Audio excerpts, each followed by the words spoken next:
ফুটবলে একটা প্রচলিত কথা আছে, রিয়াল মাদ্রিদকে কখনো মৃত পাবেন না। ম্যাচে যখন একদম শেষ মিনিটে গড়ায় তখন সান্টিয়াগো বার্নাব্যুর কিছু সাদা জার্সি পরা জাদুঘর সে ম্যাচের মুড পরিবর্তন করে দেয়। নতুন সিজন, নতুন ডাকআউট, নতুন প্লেয়ার, নতুন কোচ দিয়ে আবারও প্রমাণ করে দিল রিয়াল মাদ্রিদ কেন বিশ্ব সেরা। সিজনের প্রথম ম্যাচ কোটি কোটি ভক্তদের চোখ আছে সেই ম্যাচের দিকে।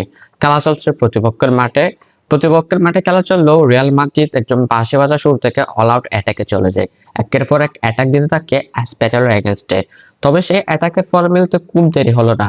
মাত্র 9 মিনিটে আর্দা গুলার হিস্টে রিয়াল মাদ্রিদকে লিড এনে দেন বেলিংহাম। পুরো স্টেডিয়াম তখন রিয়াল মাদ্রিদের সমর্থকের উল্লাসে ভরা। কিন্তু আপনারা তো জানেন ফুটবলের 1 মিনিটেরও বিশ্বাস নেই।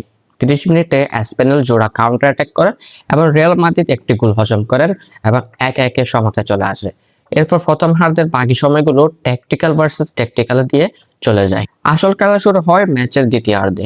রিয়াল মাদ্রিদ আবারও অল আউট অ্যাটাকে চায় এবং একের পর এক অ্যাটাক দিতে থাকে এসপ্যানিওলের এগেনস্টে। তখন সে অ্যাটাকের বাধা হয়ে দাঁড়িয়েছিলেন এসপ্যানিওলের গোলকিপার। রিয়াল মাদ্রিদ এত অ্যাটাক দেওয়ার পরেও তারা কোনো প্রকার গোল পাচ্ছিল না।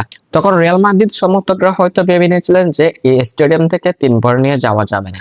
কিন্তু আপনারা তো জানেন রিয়াল মাদ্রিদের নামের ভিতরে একটা কামব্যাক নামে একটি শব্দ আছে। ঘড়ির কাঁটায় তখন 90 মিনিট বাজে এবং এক্সট্রা মিনিট যোগ হওয়ার পথে।